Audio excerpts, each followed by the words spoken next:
Hare Krishna, dear devotees, please accept our humble obeisances. All glories to Jagat Guru Sri Prabhupada. All glories to our revered speaker for today, His Grace KAUNTEYA Prabhu. And all glories to the Samud Vaishnava devotees.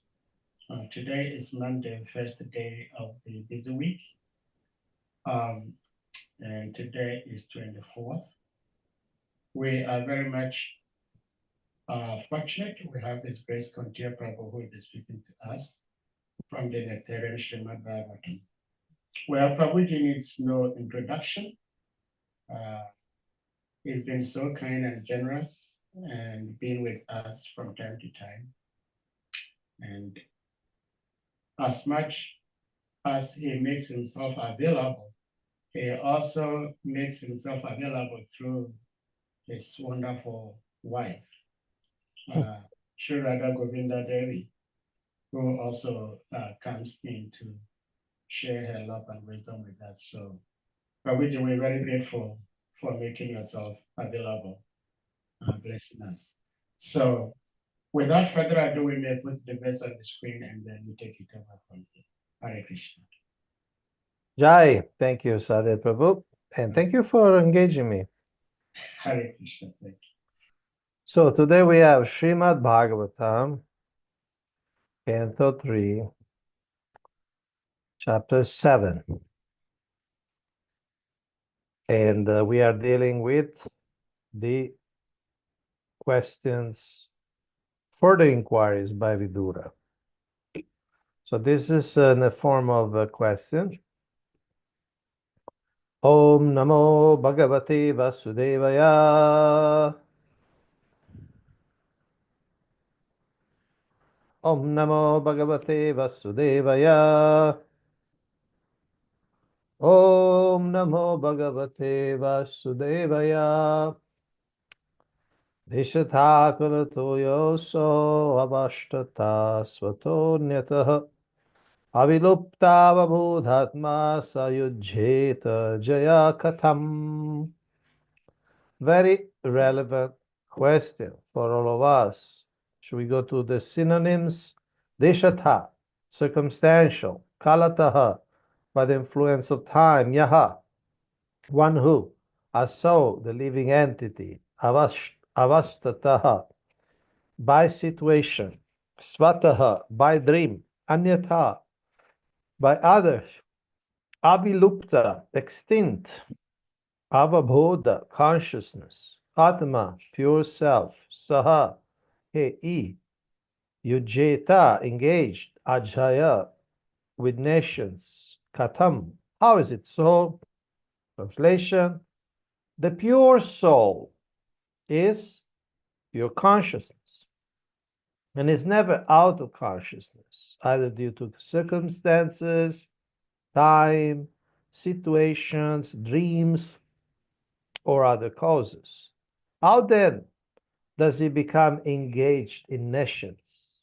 In nations means, of course, in ignorance. Purport by His Divine Grace, S.C. Bhaktivedanta Swami Prabhupada, founder Acharya of the International Society for Krishna Consciousness. The consciousness of the living being is always present and never changes under any circumstances, as above mentioned. When a living man moves from one place to another, he is conscious that he has changed his position. He is always present in the past, present, and future, like electricity. One can remember incidents from his past and can conjecture about his future also on the basis of past experience. He never forgets his personal identity, even though he is placed in awkward circumstances. How then can the living entity become forgetful of his real identity as pure spirit soul and identify with matter, unless influenced by something beyond himself? The conclusion is that the living entity is influenced by the avidya potency, as confirmed in both the Vishnu Purana and the beginning of Srimad Bhagavatam. Sorry. The living entity is mentioned in Bhagavad Gita 7.5 as para prakriti. It means superior energy. And in the Vishnu Purana is mentioned as the para shakti, means superior shakti or energy again. He is part and parcel of the Supreme Lord as potency and not as the potent.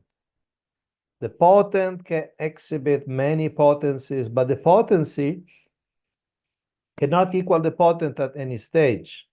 One potency may be overcome by another potency, but to the potent, all potencies are under control.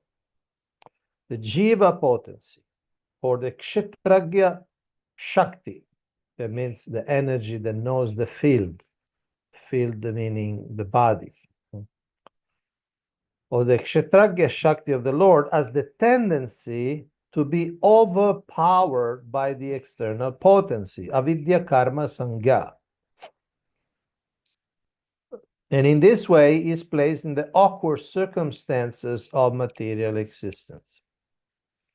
The living entity cannot be forgetful of his real identity unless influenced by the avidya potency. Because the living entity is prone to the influence of the avidya potency, it can never equal the supreme potent. Again,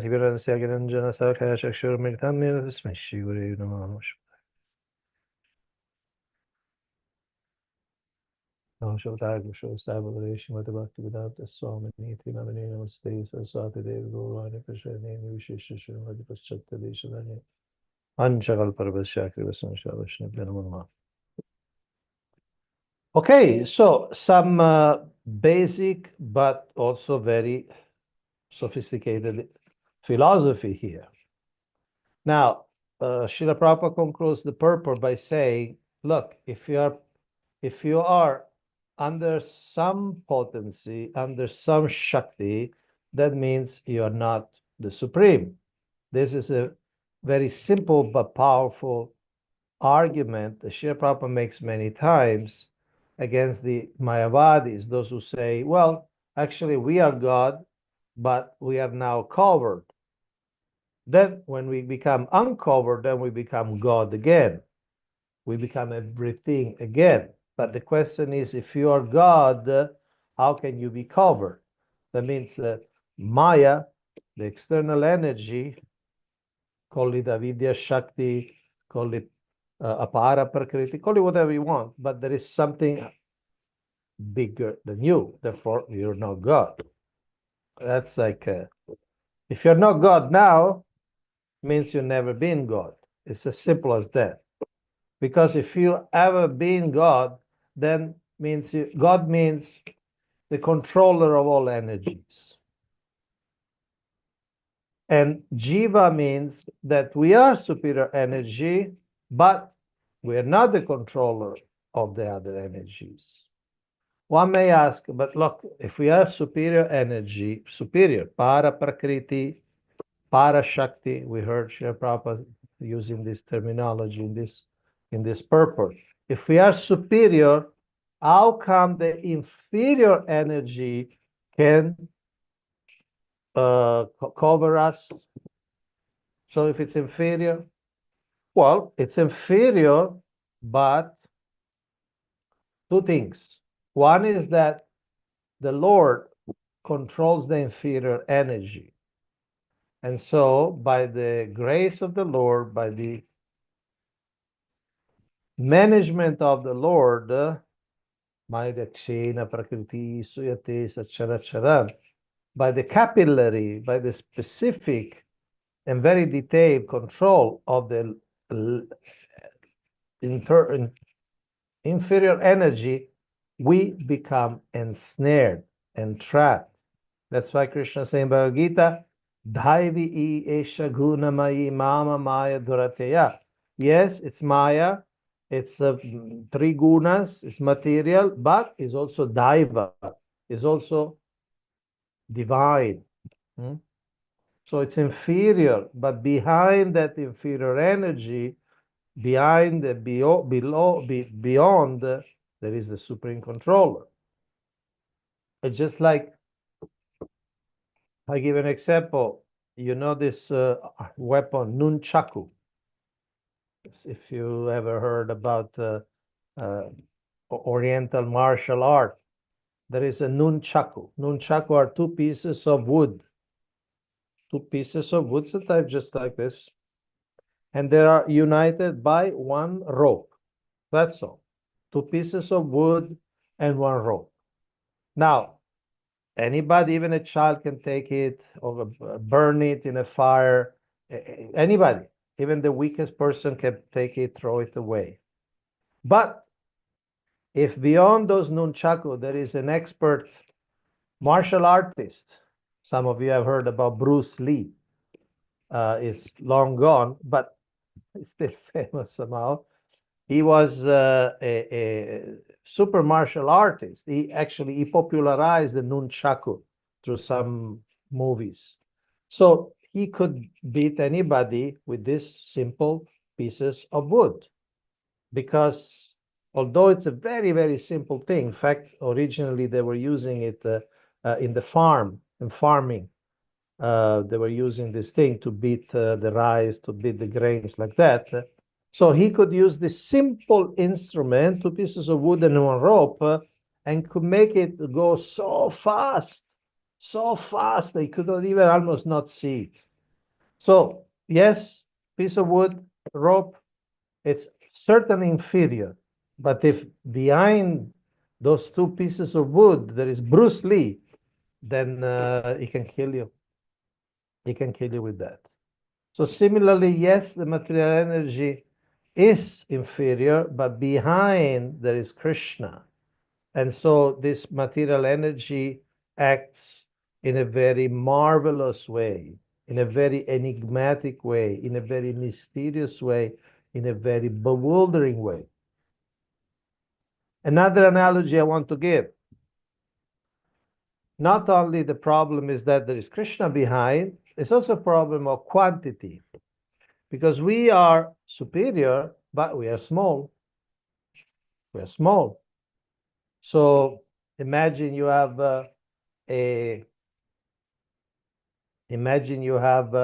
lamp, you have a bulb in your house. Some of you may have it right now. I have two bulbs up. Now they certainly are stronger than darkness, but they're also small. So can be covered. I just put the piece of cloth and I cover, and the light is off. I'll give you another analogy. Imagine a bucket of water. Simple bucket, 6-7 liters. Now, certainly you can control that bucket. You can use it to wash your floor. You can use it to take bath, throw it on yourself with a mug or just directly. You can drink. If it's a good water, you can just drink and finish it in 1-2 days. So that bucket of water is completely under your control. But if you multiply that bucket of water into millions and billions, then it becomes an ocean. Pacific Ocean, Atlantic Ocean, Indian Ocean.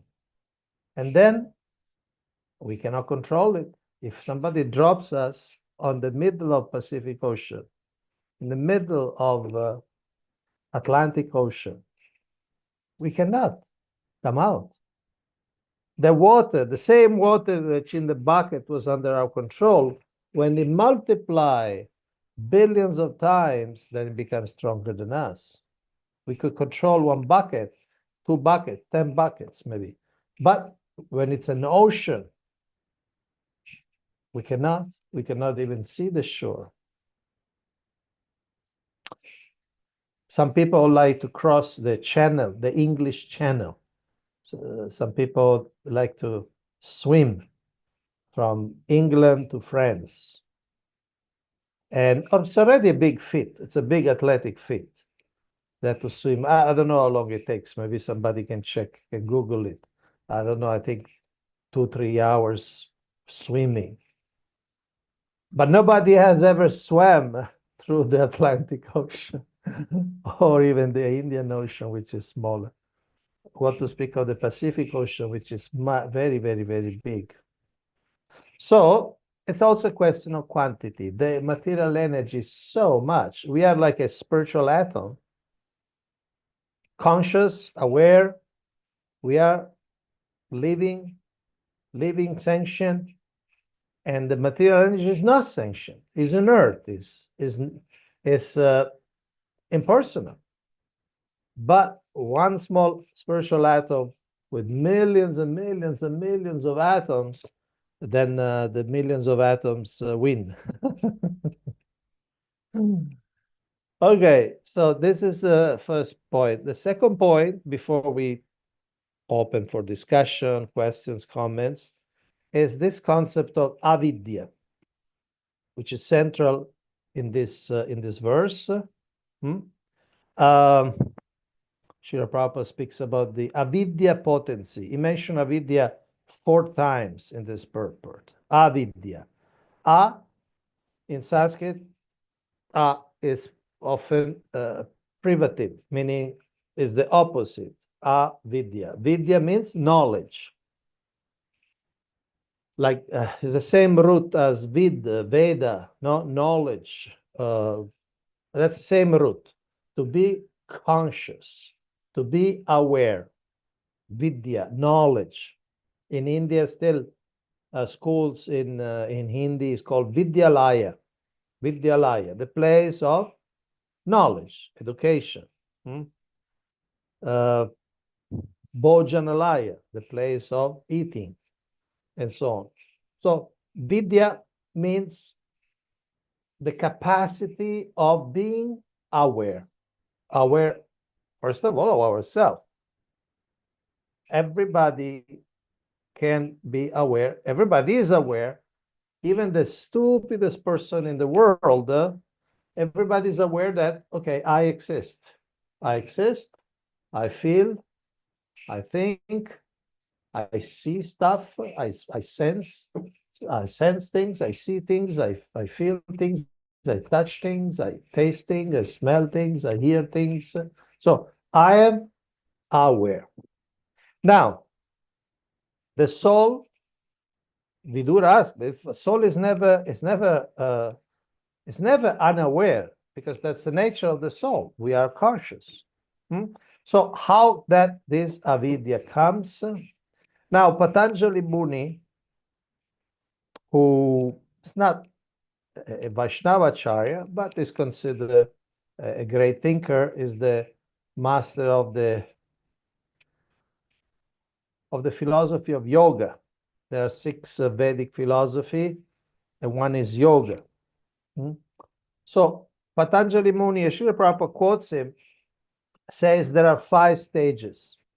The first of all, avidya, means the soul remains conscious, but now it's entrapped by avidya, it's covered. And what does it mean?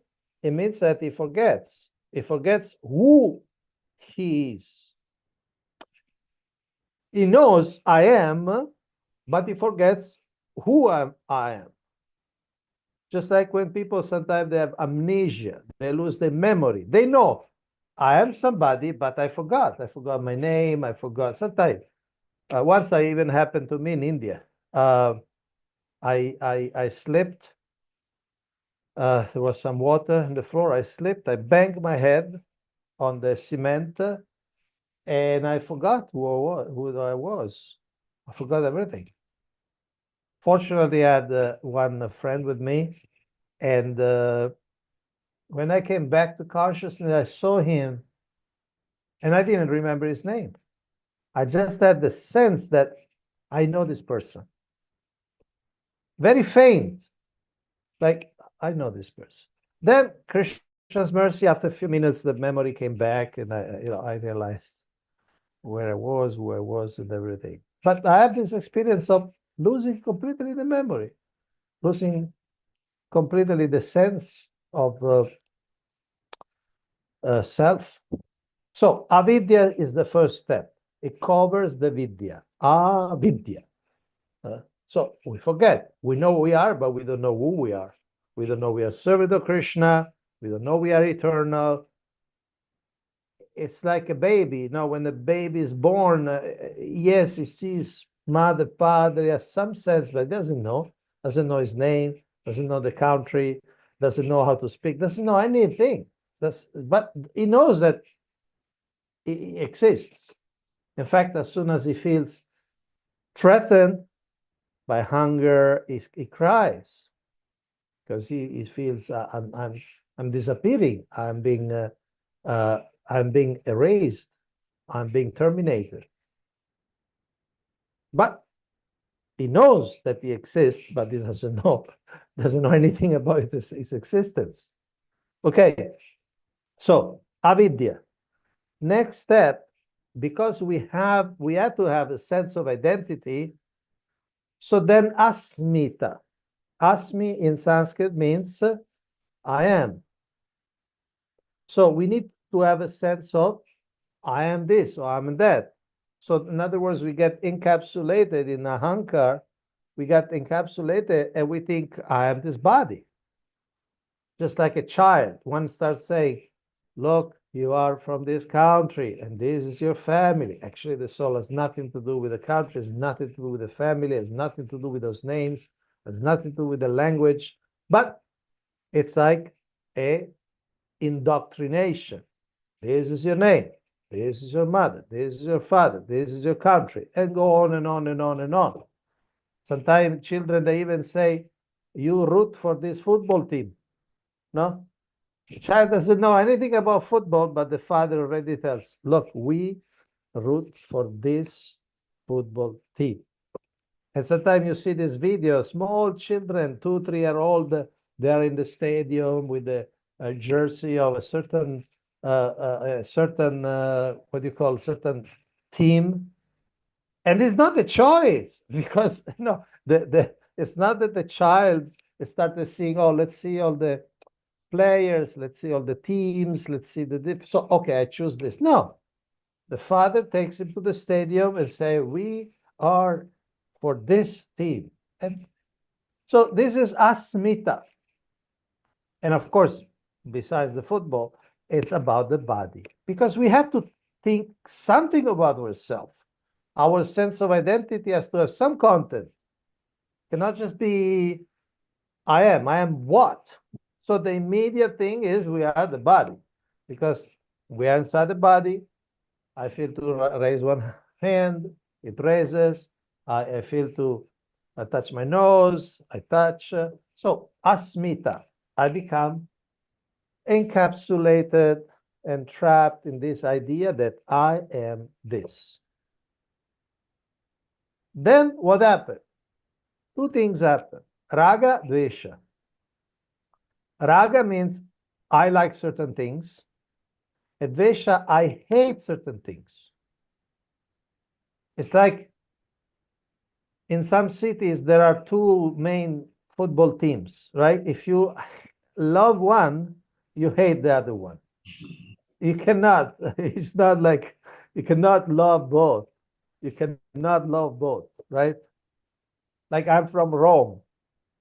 I mean, I don't want to talk football too much, but I grew up Rome, Italy, right? So I grew up rooting for Roma, and the other team is called Lazio. Both in Rome, and more or less they're the same level. But if you love Roma, you have to hate Lazio, and vice versa. It's just like visceral. You cannot do no. I mean, not everybody really hates it, but it's an example. You like certain thing and you dislike certain things, and it's based on what? It's based on the body. Like if I have a body of a pig, I really love dirty things. I really look forward. Oh, so there's some garbage there. Let me put my nozzle inside there, like that. I like it. If I'm a man, I don't like it. So I can go on and on and on and on. I like this, I don't like that. I like this, I like that. And generally, it's based on what gives me pleasure, right? If something gives me pleasure to my senses, I like it. Something gives me displeasure, pain, I don't like it. Oh, very simple equation. And it's very emotional, it's very primordial. Huh? I like, I don't like. I like, I don't like. That's why in the process, inverse process, we need tapasya. Tapasya means we accept things even if we don't like. And we rejecting even if we like. It's Ekadasi. I'm from Italy. I like pizza also in Ekadasi. Pizza, pasta, lasagna, the whole, many more things. But it's Ekadasi. Ekadasi I don't eat. Like everybody else. So the idea is that the path of liberation goes through managing, negotiating this raga and vesha. Raga. Raga is a very important word, is everywhere, like raga nuga bhakti. It's called the spontaneous devotional service.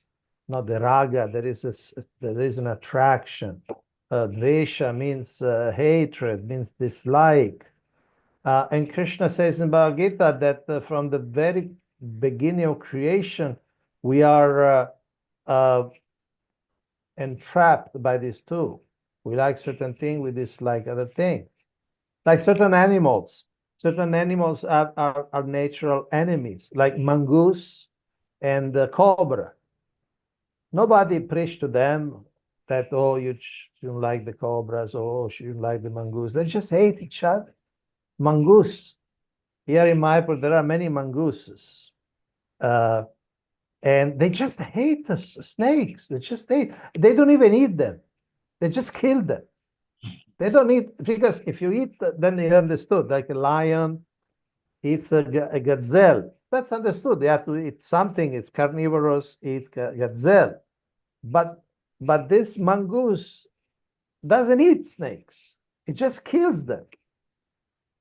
So if you have a body of a mongoose, naturally you hate cobras. And I guess vice versa. The sentiment is reciprocal, I guess.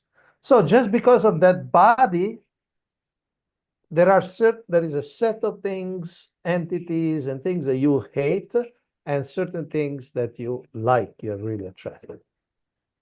So then what happened? So avidya, asmita, raga, dvesha, and the fifth is abhinivesha. Abhinivesha is complete absorption, because we become so concentrated, focused, merged into this that we become completely absorbed in the body. And sometimes that's called a fear of death, because whatever we are, it's very precarious. Whatever we are, we may be the president of the country, you may be a beggar in the street, whatever we are, it's very precarious. We see people dying around us, our grandfather or grandmother, some of us, father, mother already gone. So we know it. We are next. We know. We try to maybe forget, but we know we are next. So we live in fear, constant fear, to protect this identity, protect this body. And so it's a complete absorption in matter, because we forget Krishna. So Krishna is our friend, Krishna is our protector, Krishna is our provider, and he's always there. You see it in our heart, so he's always there. But if we forget, due to avidya, asmita, raga, dvesha, then we become absorbed in matter. And matter is a very bad news. Matter is a very bad news for the soul, because the soul is eternal, the soul is peaceful, and anything in matter is not eternal, is not peaceful. And we have to keep just big effort just to keep alive. We may not think much, but we have to sleep, we have to eat, we have to drink. We do it as a habit, but if we don't do, we die. If we don't do, we die. We take for granted maybe breathing. More or less, we always breathe. Sometimes good air, bad air, but we breathe. But if we don't breathe for 3-4 minutes, we're gone. We're gone. So, because we are absorbed in this atmosphere, material atmosphere, then we are always in fear and we are always in anxiety.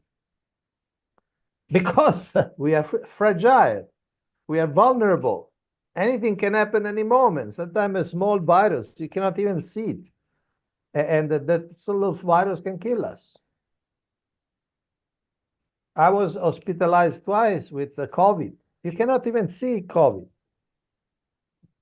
But I felt it. I went to the hospital twice for COVID. And the doctor said, well, it's a miracle you're still alive.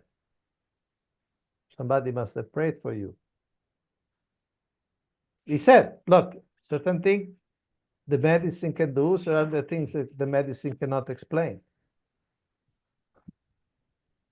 But my lungs were 30% gone, full of stuff. So I needed the oxygen to breathe and everything. And why? For a microscopic virus.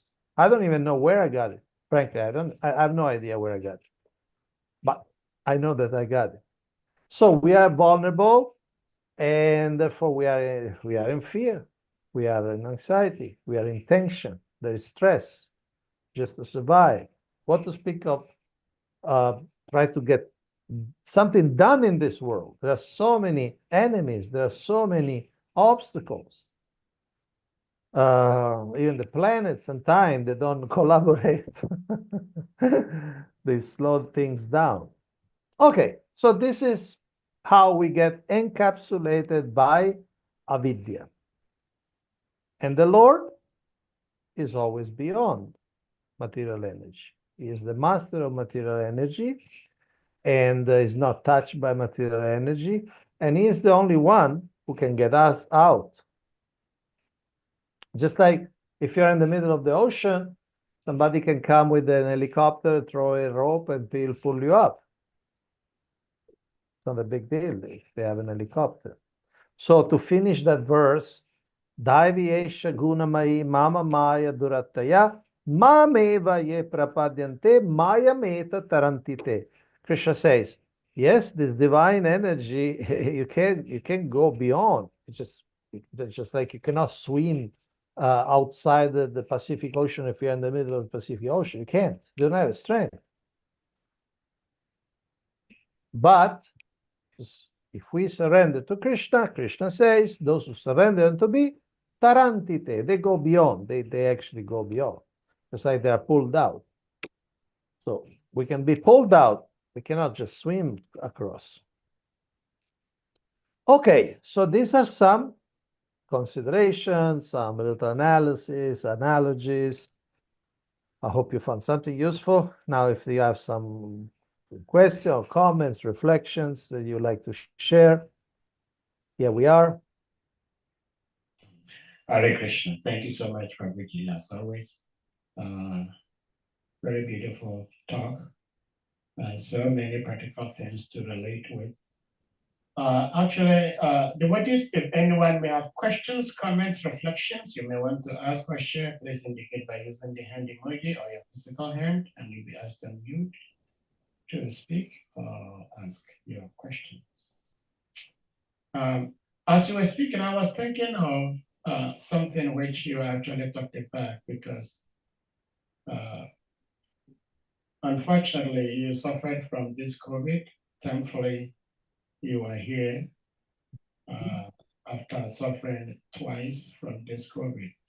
But I was wondering, Lord Krishna helps us understand that, and Prabhupada also helps, that the living entity is superior energy, but it is prone to being influenced by the external energy. So the question is, how does it come that the living entity who is superior becomes prone to being influenced by the inferior energy? And some people get influenced by the external energy, whereas others do not. Just like the COVID. We may not know how the virus comes about. We may have an idea how the spread may take place. But like in your case, you still do not even know how you got it. Some people worked with those who were infected by COVID, and therefore they got the COVID. There are others who worked with those who had the COVID and still did not get the COVID. So the question in brief is, what determines or what makes one become covered by the external energy? Okay. See, Krishna in the Bhagavad Gita speaks about two types of living entities, Kshara and Akshara. If you can put chapter 15, text 16 on the screen, we can take a look. 15, 16. Okay.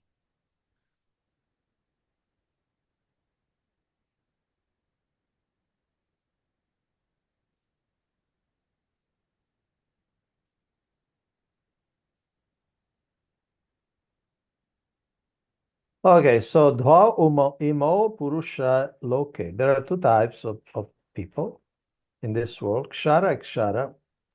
Kshara Sarvani Bhutani Kutasto Kshara Uchate. Translation. There are two classes of being, the fallible and the infallible. In the material world, every living entity is fallible, and the spiritual world, every living entity is called infallible. And Srila Prabhupada elaborates on this.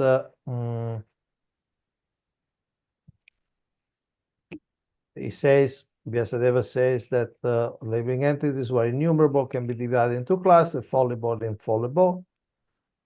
And though when they are in contact with the material world, it's called jiva bhuta, like packed, the jiva, which is packed in the bhutani. Bhutani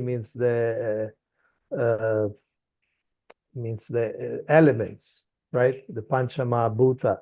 So jiva bhuta means packed up soul, and those are fallible. And then those who are in oneness with the Supreme Personality of Godhead, like the Shakti Tattvas, like the eternal gopis, they are infallible. They are never have an idea of separation like that. So we are part of the fallible. I guess bad luck. I'm not sure. It's not a very philosophical statement, but yeah, we are the ones who, the troubled ones, right? The troubled children. Sometimes in a family there are normal children and troubled children. Different trouble you have to take to the psychiatrist, you have to take to the social worker, you have to take it to the doctor. So we are the troubled children for some reason. And Srila Prabhupada explained generally as that we misuse our free will. So we are among the fallible, and we are trying to reach the world of the infallible. What Krishna is encouraging is a yad gatva nanivartante. Those who go to the world of infallibility, they never come back. So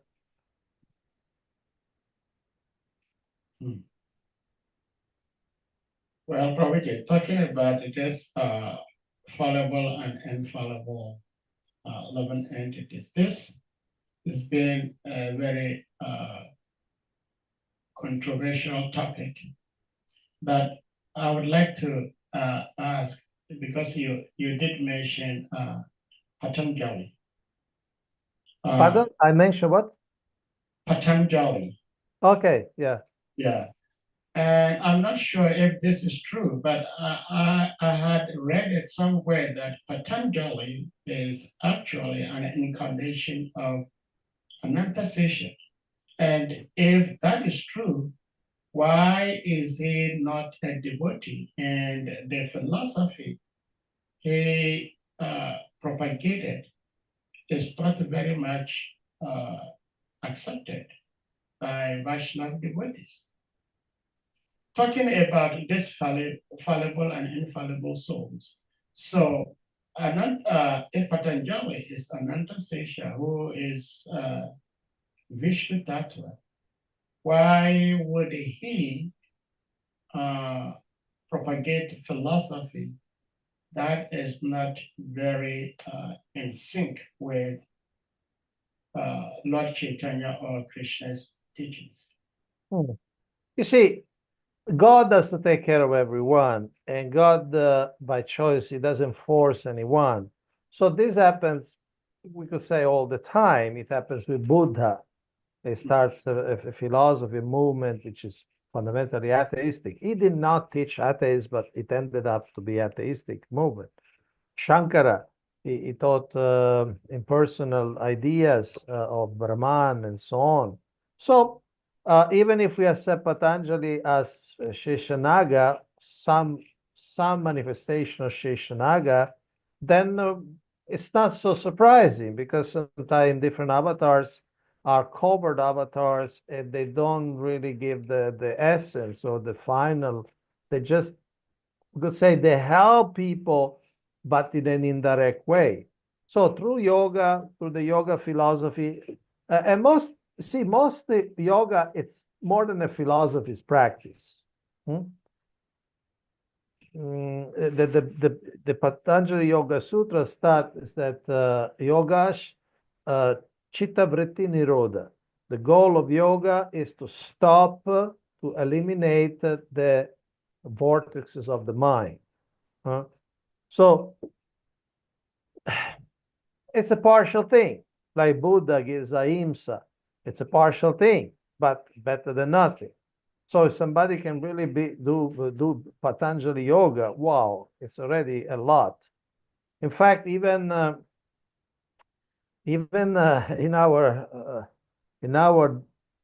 recent avatars, Lord Chaitanya, we have Advaita Acharya, who, because he wanted to be chastised by Lord Chaitanya, he wanted Lord Chaitanya to take the superior position, and Lord Chaitanya never took in general the superior position. Always Advaita Acharya is senior, is the age of his father, so always respected.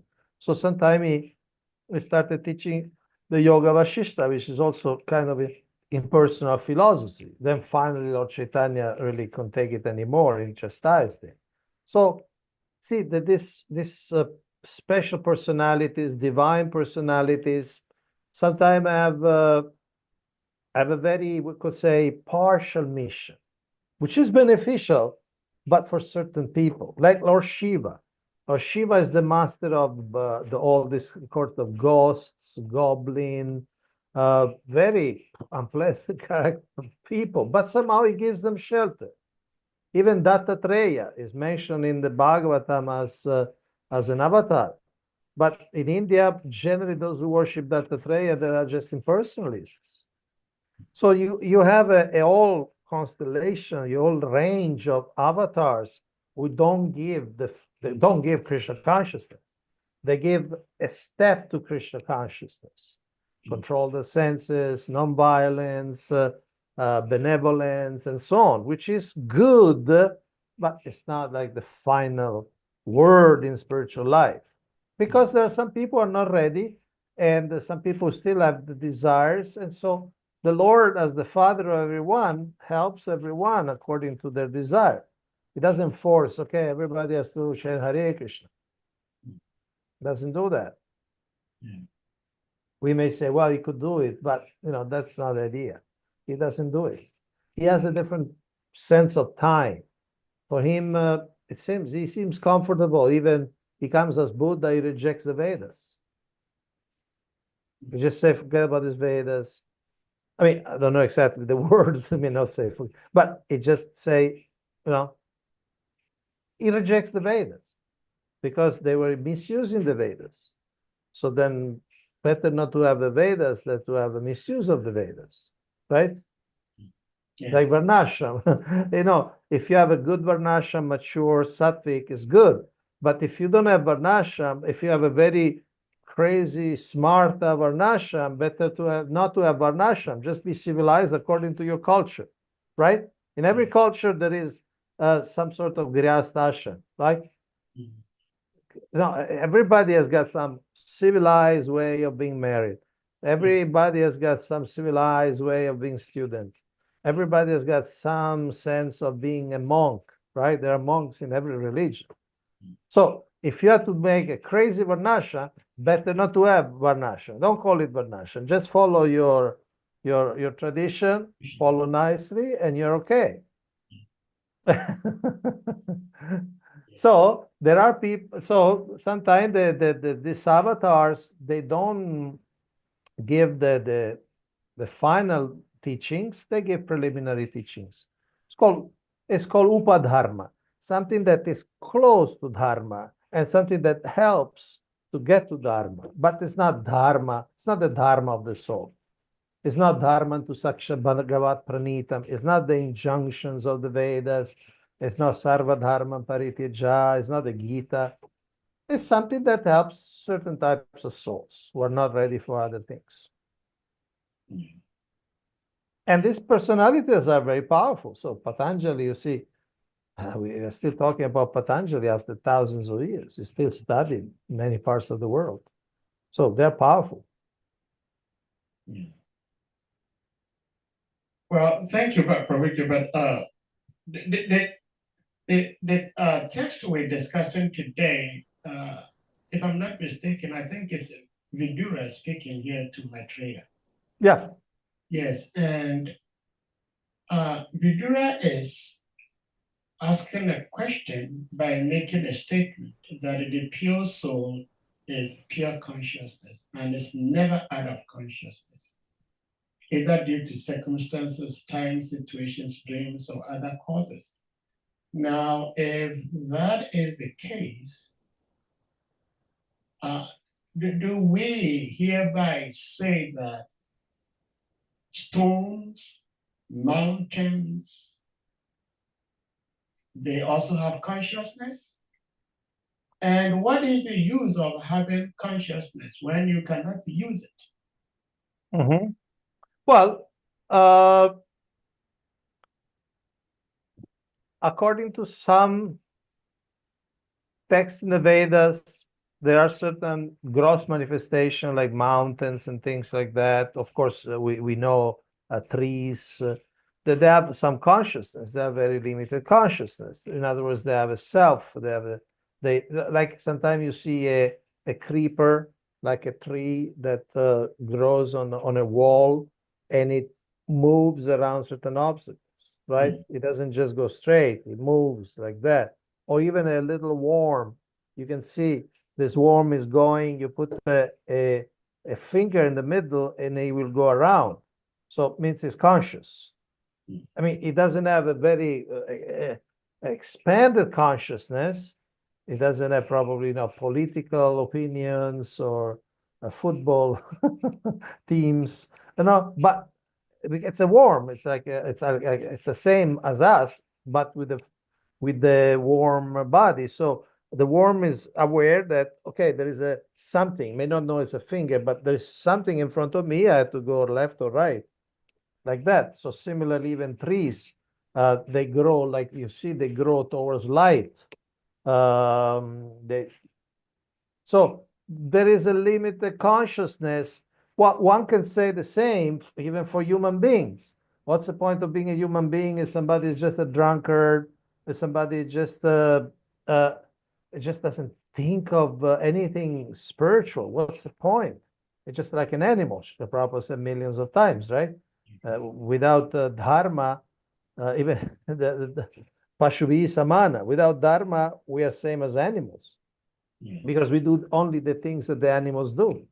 So if we do only the things that also animals do, we are animals. So one can ask the same question. What's the point of being a human?